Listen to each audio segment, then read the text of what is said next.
આગળનો ટોપિક છે ઘનીભવન અને તેના સ્વરૂપો. ઘનીભવન એટલે કે કોન્ડેન્સેશન.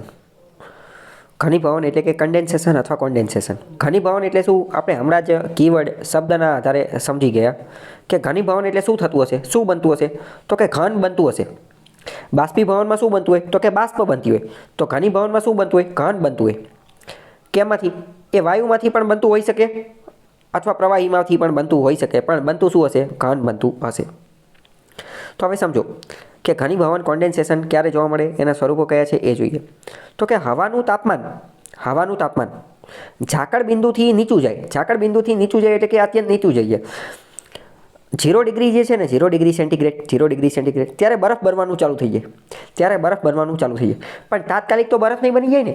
તમે વિચારો, પાણી છે, પાણી તો એ 0 ડિગ્રીએ બરફ બને, પરંતુ એ કોઈ તાત્કાલિક બરફ ન બની જાય.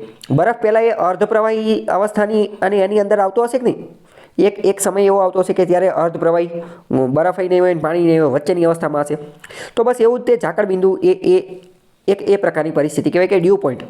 જ્યારે હવાનું તાપમાન એની કરતાં પણ નીચું જાય ત્યારે હવામાં રહેલો વધારાનો ભેજ ઠરે છે અને તે પાણીના ટીપા કે બરફની પત્તીઓમાં ફેરવાય છે. તો શું થઈ જાય કે ભેજ એ શું છે? ભેજ કેવું રૂપ છે? તો કે ભેજ એ વાયુનું રૂપ છે. ભેજમાંથી શું બની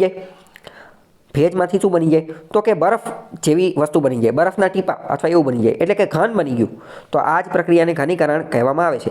તો કે ભેજ એના વાયુ સ્વરૂપમાંથી પ્રવાહી કે ઘન સ્વરૂપમાં ફેરવાય છે ત્યારે એ ભેજ ઠરવાની ક્રિયાને ઘનીભવન કહે છે. આને એક રીતે ભેજ ઠર્યો કહેવાય ને.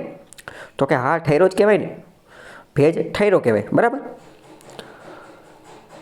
જ્યારે હવા બરાબર ઠંડી થાય છે ત્યારે તેનું તાપમાન ઝાકળ બિંદુથી નીચું જાય છે ત્યારે જ ઘનીભવનની પ્રક્રિયા થાય છે, બરાબર. આગળ આપણે ધીમે ધીમે પોઈન્ટ આવશે એટલે ડીપ સમજતા જશું.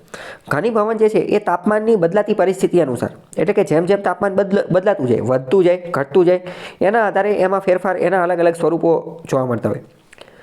ઘનીભવન ભેજનું થતું હોય, ભેજ વાયુ છે તો એમાંથી પ્રવાહી કે ઘન બનતું જાય.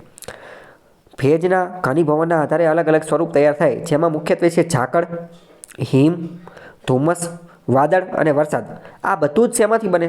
આ બધું જ બને ભેજમાંથી. ભેજ ઉપર તાપમાનનો પ્રભાવ પડે. કેવું તાપમાન? એ વધુ પણ હોઈ શકે, ઓછું પણ હોઈ શકે. એના આધારે ઝાકળ બને અમુક વાર, હિમ બને અમુક વાર ધુમ્મસ બને. એ કેવી પરિસ્થિતિ છે એની ઉપર આધાર રાખે. આ બધી વસ્તુ માનવ સૃષ્ટિ ઉપર, જીવ સૃષ્ટિ ઉપર પ્રત્યક્ષ અને પરોક્ષ રીતે અસર કરતી હોય છે. ખ્યાલ આવ્યો કે નહીં?